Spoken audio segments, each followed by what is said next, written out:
नमस्कार साथियों, स्वागत है आप सभी का ब्राइट एग्रो क्लासेस के डिजिटल प्लेटफॉर्म पर। साथियों, आज अपन बात करने वाले हैं जो बीएससी एग्रीकल्चर के जो स्टूडेंट्स हैं, चाहे वो फर्स्ट ईयर में हो, चाहे सेकंड ईयर में हो, चाहे थर्ड ईयर में हो। आज उनके लिए ये वीडियो बहुत ही महत्वपूर्ण रहने वाली है। सभी स्टूडेंट्स का रिजल्ट आने के बाद में एक सवाल रहता है कि सर हमने पढ़ा बहुत अच्छे से था, इसके बाद में भी हमारे बहुत कम नंबर आए या हमारे कोई सब्जेक्ट ड्यू रह गई। इसके साथ ही कि सर हमेशा हम हमारा जो नॉलेज है उसको बढ़ाने की कोशिश करते हैं और अच्छे से लिखने की कोशिश करते हैं सेमेस्टर में, इसके बावजूद भी हमारी ओजीपी वही बनी रहती है। मतलब ओजीपी में किसी प्रकार का कोई इंक्रीमेंट नहीं होता है।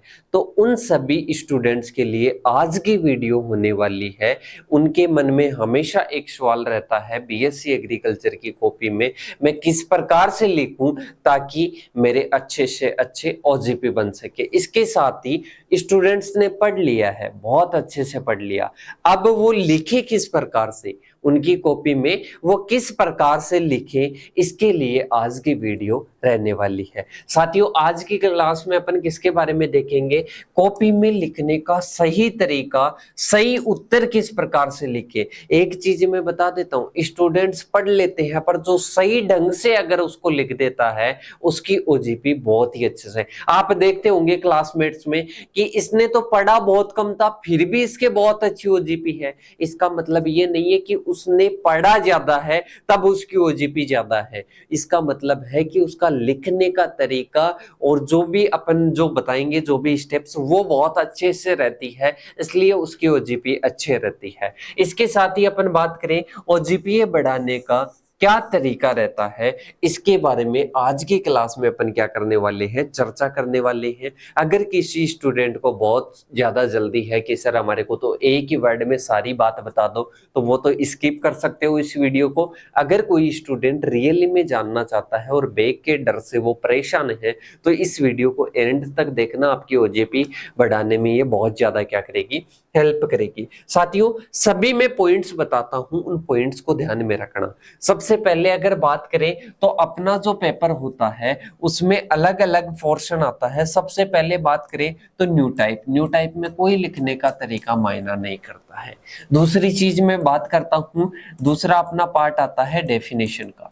किसका पार्ट आता है? डेफिनेशन का। बहुत सारे ऐसे पॉइंट आएंगे जो कि आपके वीक रहेंगे। ये ऐसे ही नहीं है कि अपन बात करेंगे ओनली लिखने के तरीके की, और भी बात करेंगे जो अपने ओजीपी को गिराने में सहायक होते हैं, उनके बारे में भी बात करेंगे। सबसे पहले डेफिनेशन की अपन चर्चा करें तो साथियों किस प्रकार से अपने को लिखना चाहिए, तो सबसे पहला पोर्शन अपना आता है डेफिनेशंस का। तो डेफिनेशन में हम कितना मैटर लिखे, क्योंकि ऐसे स्टूडेंट्स भी देखे हैं जो एक हॉर्टिकल्चर की डेफिनेशन है उसमें पेज भरी है 1 से 2 पेज। कितने पेज? 1 से 2 पेज। उन स्टूडेंट्स के लिए भी एक बार सोचने समझने योग्य बात है।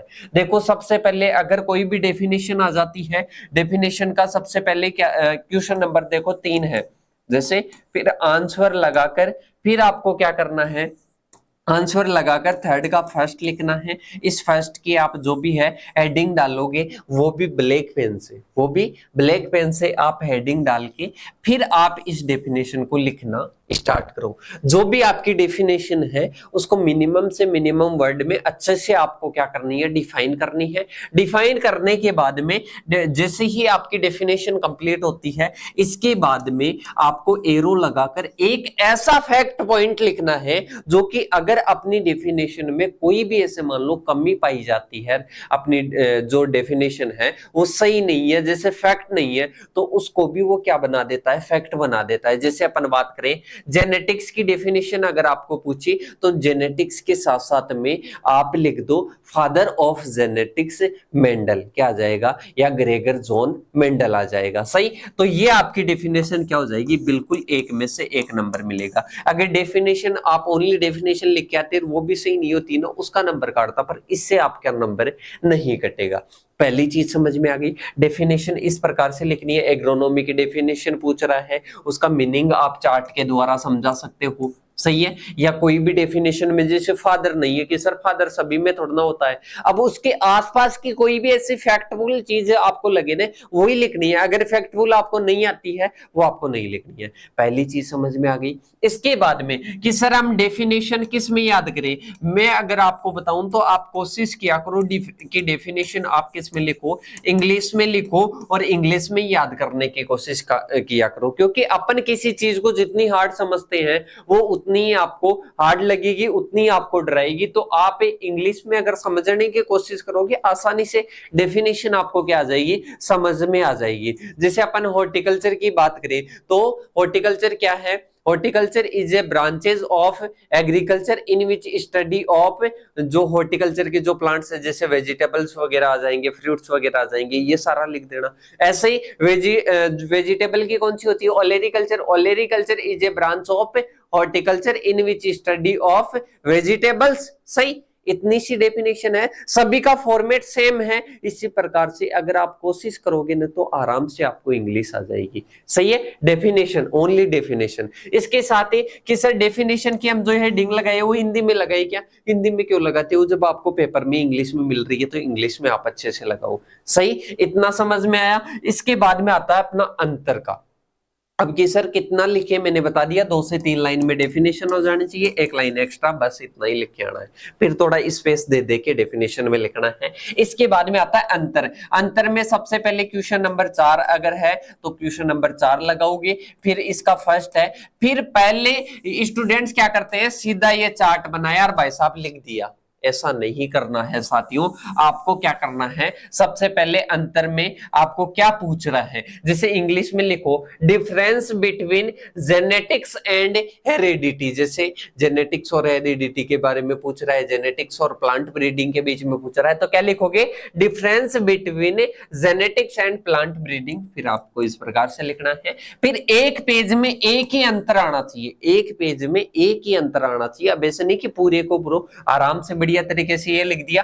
अब इसके बाद में आपको स्ट्रेट लाइन, लाइन कैसी होनी चाहिए, सीधी। बहुत सारे स्टूडेंट्स देखते हैं कि एक इस प्रकार से होगी और वो लाइनें टेढ़ी मेढ़ी है, हाथ से खींच रहे हैं। आप इस स्केल का यूज करो आराम से। सही है। अब इससे सर क्या फायदा होगा, मैटर तो अच्छा लिख रहे, अरे मैटर तो अच्छा लिख रहे हो पर दिखो भी तो सही, आप आपकी कॉपी को भी तो सही तरीके से अट्रैक्शन पड़ना चाहिए। इसके बाद में सबसे पहले आपको क्या लिखना है, इधर आपके जो भी है, इधर आपके जो भी है, जो आप अंतर है वो लिख दो, बीच में स्ट्रेट लाइन आराम से लिखो। इसके बाद में फर्स्ट लगाकर एरो लगाकर आराम से लिखो, एक लाइन छोड़ दो, जैसे ही कंप्लीट होता है सेकंड लगाकर लिखो। ऐसे 4 से 5 पॉइंट बहुत है, कितने, 4 से 5 पॉइंट, वो लगभग आपका पेज कितना कवर कर लेंगे, इतना कवर कर लेंगे। नीचे का खाली छोड़ दो, कोई दिक्कत नहीं है, यहां से आपको स्टार्ट नहीं करना है सेकंड।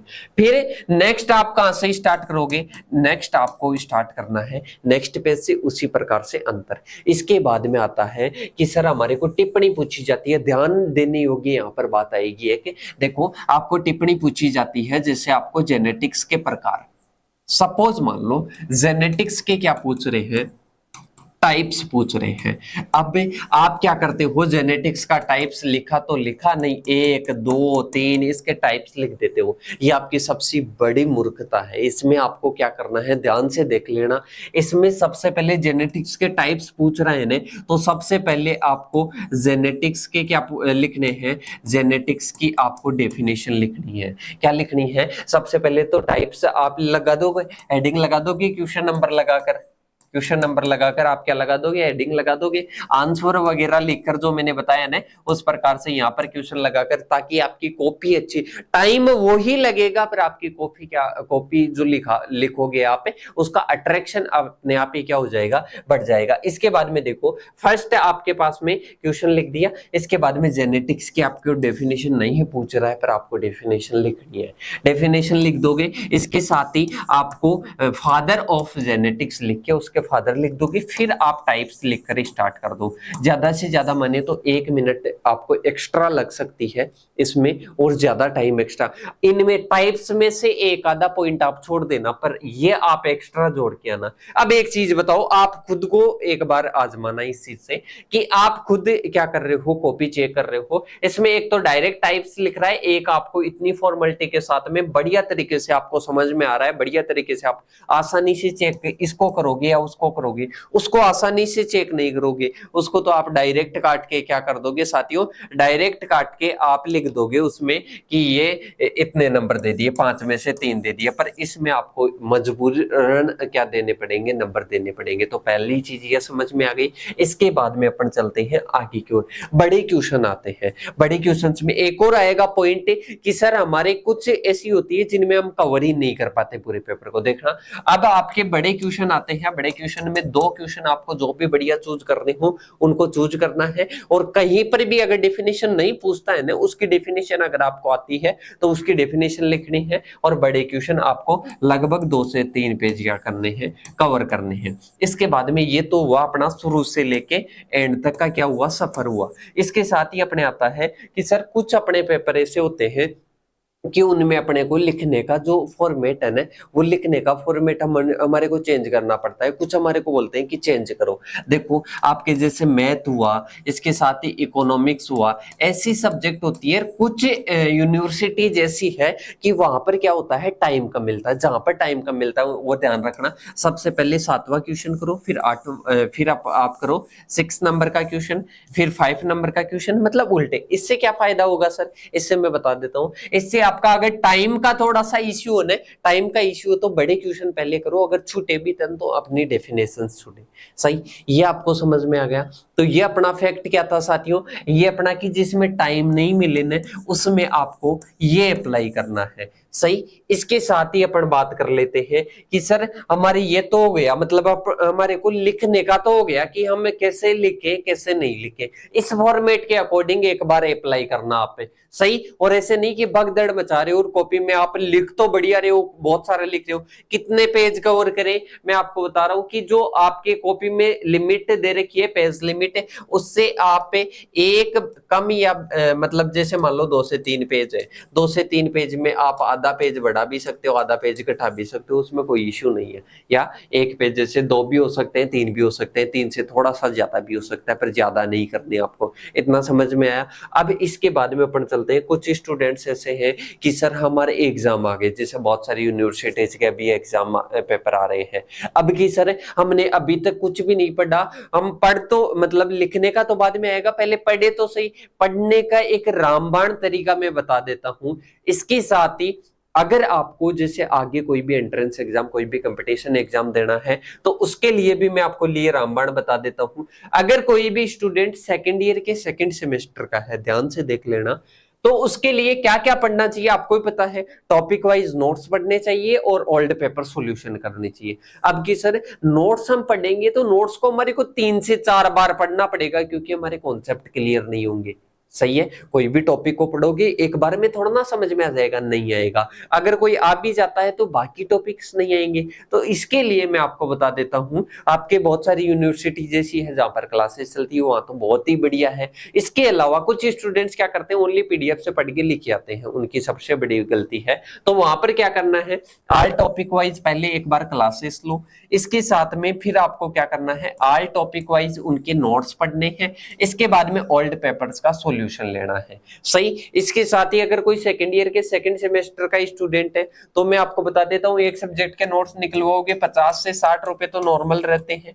अब यहाँ पर आपको ब्राइट एग्रो क्लासेस दे रहा है मात्र 20 रुपए पर सब्जेक्ट में, टोटल 199 में मिल रहा है। कितने में, टोटल 199 में। अगर ये ऑफर आप लेना चाहते हो तो आप इन नंबरों पर कॉल या मैसेज कर सकते हो। इसके साथ ही मैं बता दूं कि स्टूडेंट्स बोलेंगे कि सर ये जो आप ऑफर बता रहे हो, तो ये हम क्या एग्जाम के पास, एग्जाम के हमारे 10 से 15 दिन है, क्या हम अभी भी ले सकते हैं क्या?